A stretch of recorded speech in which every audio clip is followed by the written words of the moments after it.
Good evening, Dr. Ma. My name is Aweki.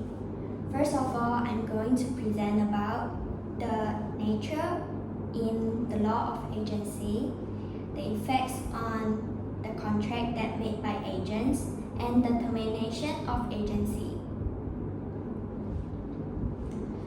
The law of agency, as detailed in the Contracts Act 1950, is a critical area of law that governs the relationship between a principal and an agent. This relationship is established when the principal authorizes the agent to act on their behalf or represent them in dealing with others. The agent is then empowered to create legal obligation for the principal in their interactions with third parties. There are several ways in which an agency relationship can be created. Firstly, express appointment.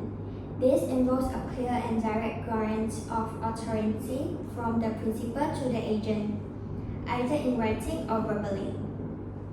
Secondly, implied appointment. Authority can also be implied from the conduct or usual course of dealings between the principal and the agent. For instance, if a person consistently allows another to order goods on their behalf and pays for them, an agency relationship may be implied.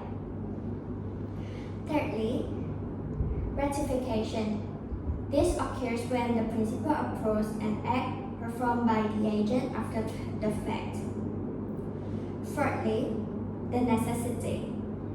An agency relationship can arise out of necessity, such as when an agent acts to prevent harm or damage to the principal's interest in an emergency situation.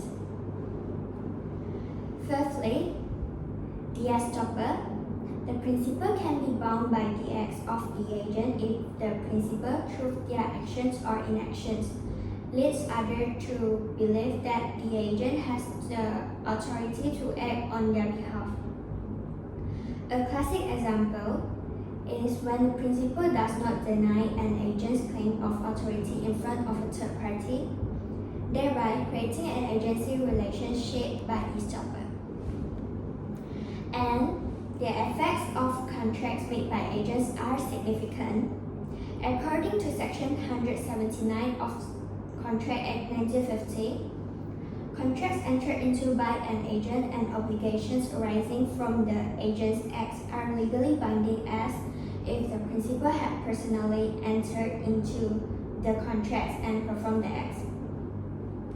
However, Section 183 of Contract Act 1950 states that an agent cannot enforce contracts made on behalf of the principal against third parties, nor is the agent personally bound by them unless there is a specific agreement allowing this.